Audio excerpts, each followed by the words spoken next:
Hemos mencionado a lo largo de distintos videos el derecho de receso, ¿sí? Sobre todo cuando tratamos las sociedades anónimas. Y prometimos hacer un tratamiento del artículo 245, que es el artículo que lo recepta y regula dentro de la Ley General de Sociedades. Dijimos que el accionista pertenecía, digamos, tiene un vínculo con la sociedad que se origina en el momento fundacional del contrato social, con el aporte, ¿sí? El compromiso de aporte. Dijimos que el aporte era una noción obligacional. Ese aporte que inicialmente se suscribía y se integraba parcialmente cuando era efectivo de acuerdo a los tipos sociales, y en algunas situaciones se integraba también en el momento constitutivo, y generaba un vínculo entre socio y sociedad que podía, digamos, resumirse en el caso del anónimo de la siguiente manera. El aportante hacía una prestación a favor del nuevo sujeto social y recibía como contraprestación de parte de la misma sociedad el reconocimiento del carácter de socio, con todos los derechos inherentes a ese carácter de socio, ¿sí? Derechos patrimoniales y derechos políticos. En el caso específico de la sociedad anónima, ese reconocimiento de derechos se hacía mediante el otorgamiento de acciones que daban a los accionistas justamente la potestad de sentirse socios, de incorporar a su patrimonio esa participación en la sociedad de acuerdo a las condiciones de la suscripción. Obviamente que el capital puede ser ampliado con posterioridad. Ya vimos que hay posibilidades de aumentar el capital social con lo que ello significa. Pero lo que dijimos desde el primer momento era que ese aporte que realizaban los accionistas quedaba en la sociedad. Por eso se hablaba del capital como una cifra de retención. Y por eso decíamos también que el socio no puede retirar su aporte. Digamos que el socio le podría prestar plata a la sociedad por cualquier otro motivo, y en ese caso sería un acreedor. Pero la relación que tiene en su carácter de socio es esencial al vínculo societario, y por tanto el socio no puede dejar de ser socio por una simple liberalidad. Digamos que de alguna manera la relación entre socio y sociedad queda anudada de un modo bastante estricto por parte de la ley de sociedades. Tanto es así que se regula este derecho como una de las posibilidades de permitir a los socios salir de la sociedad. En el caso de la anónima, ahí, digamos, yo podría hablar de dos maneras de salir de la sociedad. Una sería vender mis acciones, para eso debo conseguir a alguien que me las compre. Debo ponerme de acuerdo en el precio, debo establecer los modos de cumplir esa transferencia. Habíamos visto en la clase de acciones todos los pasos que yo debía cumplir para vender las acciones y poder oponer esa venta a terceros y en la misma sociedad. Pero en este caso no estamos frente a una venta, estamos ante una situación que genera que el socio pueda decidir abandonar la sociedad. Es decir, es un abandono de la sociedad regulado, específico, concreto, determinado, con muchas precisiones que la ley se encarga de proteger.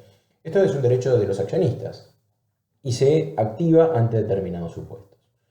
Veremos entonces cómo podemos definir este derecho de receso. Por empezar, es una facultad que tienen los socios, es decir, es una decisión propia del socio de poder ejercer el derecho de receso. No lo puede hacer libremente en cualquier momento. Nosotros habíamos visto que el capital social es lo último que se devuelve a los accionistas. Es más, en el proceso de liquidación, digamos, primero se deben pagar todas las deudas a terceros y finalmente se le paga a los socios. Bueno, esta facultad que tiene el accionista es, ante una determinada situación fáctica, nace este derecho para que el accionista pueda decidir salir de la sociedad. Esa facultad le permite que se separe, o sea, que deje de ser accionista de la sociedad, rompe el vínculo societario que se generó o bien con motivo del contrato social, de la suscripción del contrato social, o bien con motivo de la adquisición de las acciones. Esta separación, esta salida del socio es con reembolso de capital. Esto significa que la sociedad le devuelve al accionista los aportes que haya realizado y los derechos que tiene retenidos que corresponden a ese aporte. Por ejemplo, dividendos que no se hubieran terminado de abonar o resultados todavía no asignados. Es decir, todas las cuestiones que hacen a los derechos políticos y sobre todo a los derechos económicos que ya se devengaron con anterioridad al ejercicio de este derecho. ¿Ante qué situaciones se da esta situación? Bueno, básicamente, si ustedes leen el artículo 245, hace referencia a los incisos que se tratan en el artículo anterior. Es decir, los supuestos especiales de transformación, prórroga, reconducción, en el caso que se trate de sociedades que hacen oferta pública, hay alguna restricción respecto a esto, que está previsto en el 244 también, pero disolución anticipada de la sociedad, transferencia del domicilio extranjero, cambio fundamental del objeto, reintegración total o parcial del capital, resoluciones que, digamos que en definitiva modifican sustancialmente el acuerdo original. Es decir, que han cambiado la vida de la sociedad ha tomado una decisión que ha modificado sustancialmente la vida económica, patrimonial, institucional de la sociedad y se origina, digamos, en cabeza de los socios, este derecho. Esto claramente aparece como un derecho de protección del socio minoritario, es decir, de aquel socio que no está de acuerdo con el rumbo que ha tomado la sociedad. Es decir, estas decisiones taxativamente enunciadas por el artículo 244, a que hace relación y referencia el 245, justamente son las que habilitan el ejercicio de este derecho, no otras. Y por tanto, digamos, si queremos englobar en todas ellas, en todos casos se da reforma de estatuto y una reforma sustancial. De hecho, vemos que digamos, el aumento de capital por debajo del quíntuplo también podría ser una reforma de estatuto, pero que por motivo de la referencia que hace el artículo, la norma del 245, no originan la posibilidad de ejercer este derecho. ¿Quiénes son los legitimados para ejercer el derecho? Bueno, claramente, y acá si comparamos la redacción del 245 con, por ejemplo, con la del 251, que también habla de legitimación, son los accionistas disconformes con las modificaciones incluidas. A diferencia de la redacción del 251, que es la que trata las impugnaciones asamblearias, en ese momento la Ley General de Sociedades hacía referencia a que, digamos, el accionista no debía haber votado a favor. Bueno, aquí la expresión es distinta. Habla del accionista disconforme, exige una manifestación contraria al accionista. Por tanto, digamos que el abstenido, el que estuvo presente en la asamblea y no votó en contra, digamos, no tendría la posibilidad de ejercer el derecho de receso. Esto es interpretación, porque no lo dice expresamente, pero dado que habla de accionistas disconformes, se requiere obviamente que el accionista que estuvo presente exprese su desconformidad. En el caso de los ausentes, también están receptados. El accionista que no estuvo presente en la asamblea que se decidió la modificación estatutaria, puede ejercer su derecho. Obviamente que aquellos que han votado a favor, pero que lo han hecho con un vicio de voluntad, también podrían alegarlo. Obviamente que en esa situación también deberán alegar y probar el vicio de la voluntad. ¿Cuáles son los requisitos para el ejercicio de este derecho? Bueno, por empezar, hay que cumplirlo en el tiempo. La ley establece 2 tiempos posibles para el accionista que estuvo presente en la asamblea, tiene 5 días desde que se clausuró la asamblea, y para el accionista que no lo estuvo, 15 días. Con lo cual, esto también la ley impone de alguna manera una cierta estabilidad a la sociedad. Esto significa que el accionista tiene que involucrarse en ejercer el derecho de un modo casi inmediato, y para aquellos que han sido ausentes, el derecho le va a caducar si no lo ejercen dentro de ese plazo. Con lo cual es como que el accionista va a tener la carga de conocer cuál fue aquellas resoluciones que se adoptaron en el contexto de esa asamblea para poder ejercerlo de modo temporáneo.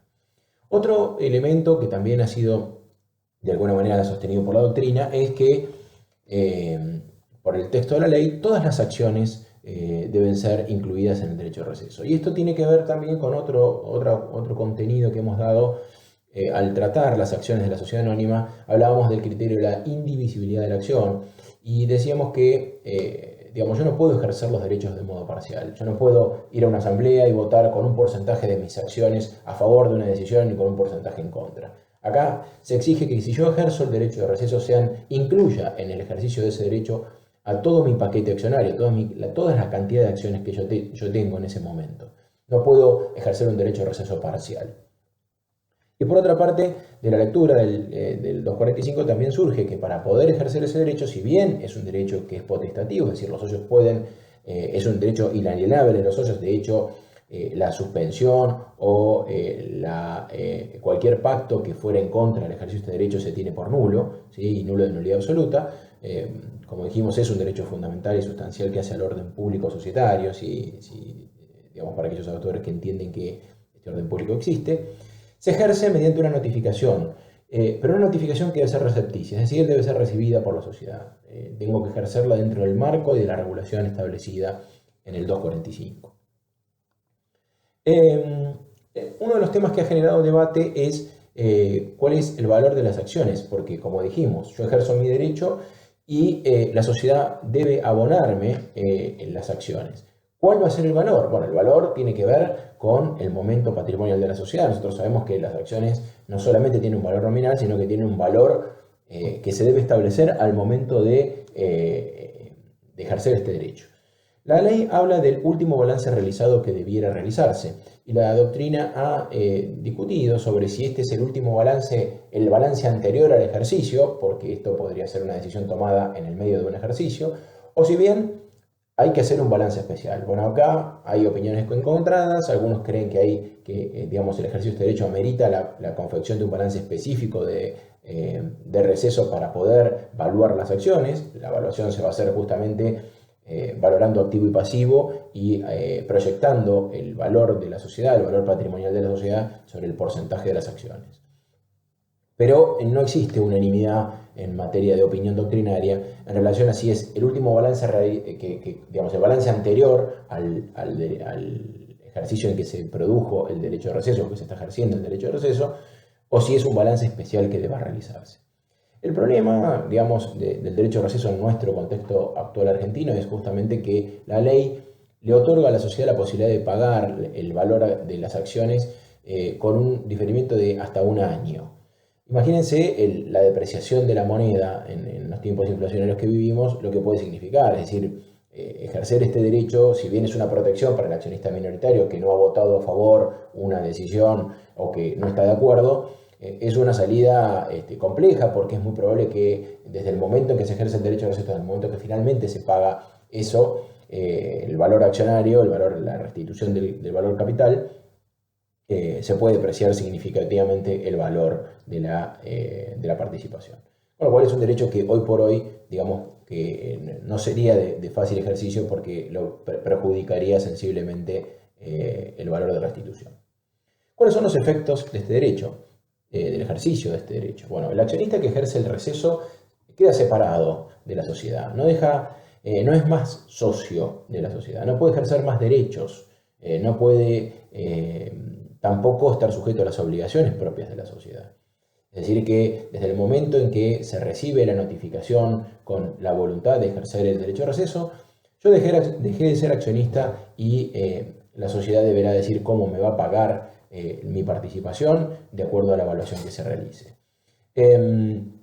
Dejo de ser accionista y me transformo en acreedor de la sociedad. Nosotros dijimos que los accionistas de alguna manera también eran acreedores, pero eran acreedores que en lugar de estar en el pasivo social estaban en el patrimonio neto porque era la última deuda que se pagaba. Bueno, lo que genera el derecho de receso es justamente el cambio el cambio hasta incluso contable de esa situación. Digamos, el capital se reduce porque se cancelan esas acciones y se paga al accionista, o al menos la sociedad queda obligada a pagar. Entonces el accionista ya deja de ser un socio, ya no está más expresado dentro de la cifra capital como un acreedor incluido en la cifra capital, sino que pasa a ser un acreedor que debe ser expresado en el balance. La pregunta sería que si la decisión que se toma respecto de la evaluación de la acción o del modo de pagar contiene violaciones a la ley, si el acreedor que ha ejercido el derecho de receso puede impugnar estas decisiones, ya que no es más socio. Bueno, algunos hablan de que esto se trataría de que si digamos, es el problema de la legitimación del tercero para la impugnación, ¿no? Pero en el caso que este accionista entendiera que se ha incurrido en una nulidad absoluta, podrá ejercer la acción de nulidad ordinaria del Código Civil, que es imprescriptible, en atención justamente a la violación de su derecho como accionista del derecho inalienable de ejercer su receso. Ha habido también un debate sobre qué pasa cuando la sociedad toma una decisión que modifica digamos, una de las decisiones que origina la posibilidad de ejercer el derecho de receso, y el accionista lo ejerce, pero la sociedad finalmente no inscribe este acuerdo, no lo lleva a inscribir al registro. La sociedad tiene la facultad de revocar la decisión, nosotros lo sabemos, el 254 regula esa posibilidad, y la revocación de la decisión, perdón, genera la caducidad del receso, es decir, el receso se mantiene en la medida en que se mantenga la decisión. Si la decisión es revocada, el accionista recedente volverá a formar parte de la sociedad. Ahora bien, el gran problema sería si la sociedad no inscribe la reforma digamos, que dio origen al derecho de receso. ¿El accionista puede ejercer el derecho o no? Bueno, aquí hubo una cuestión que jurisprudencialmente ha sido resulta de dos maneras distintas. Por un lado está el fallo Rielo con Grimaldi, en donde se estableció que solo después de la inscripción de las declaraciones, digamos, de las decisiones propias de la asamblea, solamente cuando esa asamblea las modificaciones que introdujo esa asamblea quedan expuestas y son oponibles a terceros, recién a partir de ese entonces puede hacerse uso de este derecho.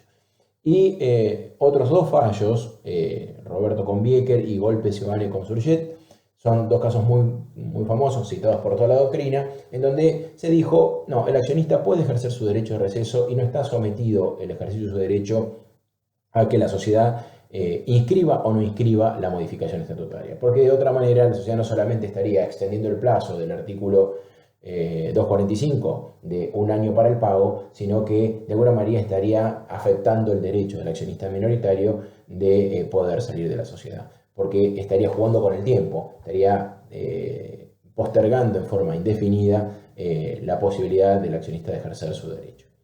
Bueno, esto es básicamente el derecho de receso, les dije, regulado en el 245 de la Ley General de Sociedades.